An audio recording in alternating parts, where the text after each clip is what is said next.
नाज़रीन तव्हांखे मोरो मां अपडेट कंदा हलूं तो मोरो जे ॻोठ दर्स में नौजवान नारी साइमा अबड़ो जो गोली लगल लाश ठाहियो आहे।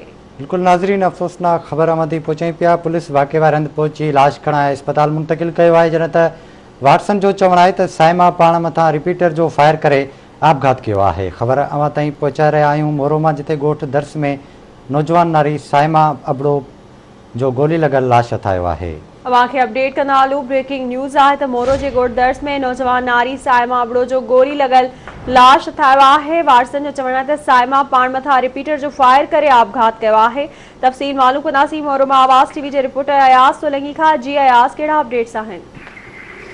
जी बिल्कुल, मोरो वेझो ॻोठ दर्स में घर अंदर नौजवान नारी 22 वरनि जी साइमा धी फैज़ मोहम्मद अबड़ो पुरसरार नमूने गोली लगण सबबि मौत थी विया, जंहिंजो इतना दर्स पुलिस खे ॾिनो वियो, जेके वाक़े वारे हंधि पहुची लाश पंहिंजे तहवील में वठी मोरो अस्पताल आंदो, जिते कानूनी गोलियूं कयूं पियूं वञनि ऐं पोस्टमार्टम कयो पियो वञे। उन दौरान नारी जे वारसनि ॿुधायो त नारी पाण मथां पुलिस जो चवणु आहे त वाक़े जी जांच करे रहिया आहियूं। DSP मोरो हमीद पवर एस जो दर्स हनीफ पिणु पहुची मालूमात वरिती आहे। आख़िरी इतलाह ताईं को केस दाख़िल न थी सघियो आहे, जॾहिं त इलाइक़े में इहो ई चोबोल हली रहियो आहे त नारी पाण मथां रिपीटर जो फायर करे आपघात कयो आहे, जॾहिं त आख़िरी इतलाह में को केस दाख़िल न थी सघियो आहे। जी ठीकु आहे अयास, वॾी महिरबानी अवां जी अपडेट करण लाइ।